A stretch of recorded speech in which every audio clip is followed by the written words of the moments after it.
Bienvenue dans notre supplément d'art. Aujourd'hui, nous recevons l'artiste plasticienne Hilary Galbraith. Bonjour Hilary, vous êtes américaine, enseignante aux Beaux-Arts de Rennes et vous êtes une des 6 finalistes du prix FRAC Bretagne pour cette année 2021. FRAC pour Fonds régional d'art contemporain. Alors pour ce prix, vous avez présenté une vidéo, Parade 2, qui est un élément d'une série. On commence par en regarder un petit extrait.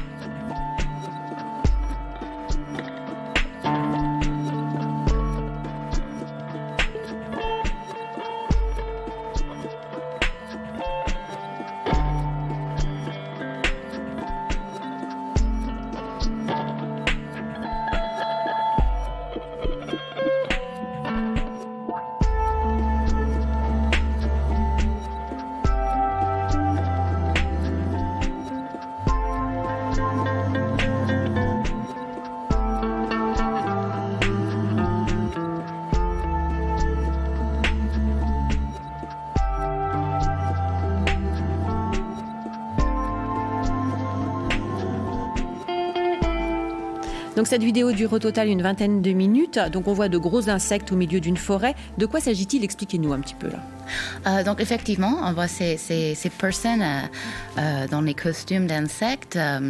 Ça fait partie d'une série de 10 vidéos et d'installations performance où justement on voit des personnes qui, suite à une maladie inconnue, se sont transformés en insectes géants. Ils sont un peu rejetés de la société. Ils se regroupent ensemble pour essayer de tenir compagnie. Et là, on voit, dans la première vidéo, c'était dans les rues de Turin, en Italie. Et ils sont allés vraiment dans la ville avec les gens.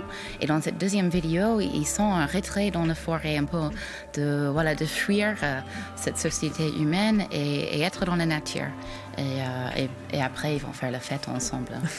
Donc le principe de l'émission, c'est de comprendre un petit peu la naissance d'une œuvre. Alors qu'est-ce qui vous a amené en fait à imaginer cette vidéo, cette installation? Tout ce projet de parade, pour moi, c'est une métaphore pour parler de notre condition contemporaine, où on est en face d'énormément de problèmes économiques, écologiques, politiques. Dans le monde, on a l'impression souvent d'être dépassé par quelque chose, une énorme machine qu'on comprend à peine. Et ça m'a fait penser beaucoup au motif de la danse macabre qui est arrivée pendant la peste noire en Europe, quand il y avait cet énorme événement qui dépassait l'individu, qui dépassait même les pays, les gouvernements, et que les gens ils pensaient vraiment que c'était la fin du monde, que c'était l'apocalypse. Et donc il y avait cette image d'un squelette qui entraîne des morts avec lui et avec eux il force les vivants à danser. Et ces images-là sont à la fois effrayantes et à la fois assez joyeux. On trouve ça dans les peintures et dans le théâtre de cette époque-là aussi. Et voilà, donc cette image-là m'a vraiment frappée. Voilà. Merci Hilary. Maintenant, place à d'autres rubriques décryptard. À l'heure où les musées sont toujours fermés, c'est l'occasion de chaque semaine de découvrir une œuvre exposée dans la région. Charlotte Viol du musée de la Cohue à Vannes nous entraîne au cœur de Fenaison en Bretagne, un tableau de 1906 du peintre Henri Moret. Venez respirer les embruns avec le peintre Henri Moret. Devant vous se dresse un joli paysage côtier, dont les couleurs intenses irradient et attirent le regard.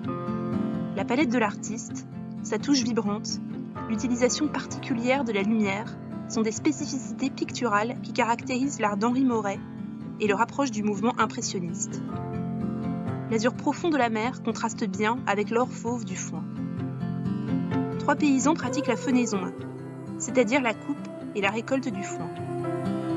Après avoir étudié la peinture à l'école des Beaux-Arts de Paris, Henri Moret séjourne en Bretagne et intègre le groupe de Gauguin et des peintres de Pont-Aven rencontrés en 1888.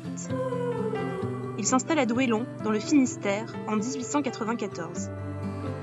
La région constitue une source d'inspiration inépuisable pour lui, et le littoral sera dès lors un thème privilégié dans sa peinture. L'artiste parvient à restituer plus encore que la réalité. L'atmosphère estivale se prêtant parfaitement au flou des formes et des contours permis par la touche.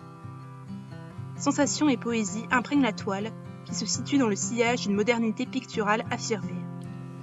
Alors votre vidéo Hilary Parade 2 est actuellement exposée au FRAC, mais dont les portes sont fermées. Donc c'est une période un petit peu compliquée à vivre, ça, pour vous?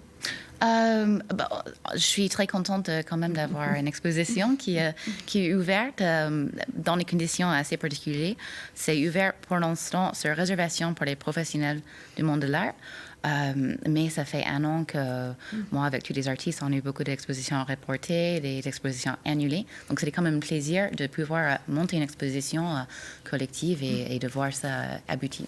Merci Hilary d'avoir accepté cette invitation. C'est le moment de refermer ce supplément d'art. Dans quelques instants, place à votre édition régionale. Mais avant cela, quelques propositions culturelles de part et d'autre, un agenda présenté et préparé par Antoinette Graal. Le Centre Christelle, éditeur d'art à Saint-Malo, expose actuellement et jusqu'au 13 mars des sépias du peintre Émile Bernard, cofondateur de l'école de Pont-Aven. Une quarantaine de ses dessins à l'encre sur l'Italie et la Bretagne y sont présentés. Sur le thème de Désir d'avant, Désir d'ailleurs, Désir d'après, Lannion vous invite à écrire et envoyer vos paroles déconfinées dans le cadre de l'édition du Printemps des poètes de ce mois de mars. Le groupe brestois Les Amirals a sorti il y a quelques semaines un nouveau clip, Mon cœur, où les textes de Miosek se sont mêlés à la musique de Mirabel Gilly. Mon cœur ne pleure pas. Un clip annonciateur d'un nouvel album très prochainement. Juste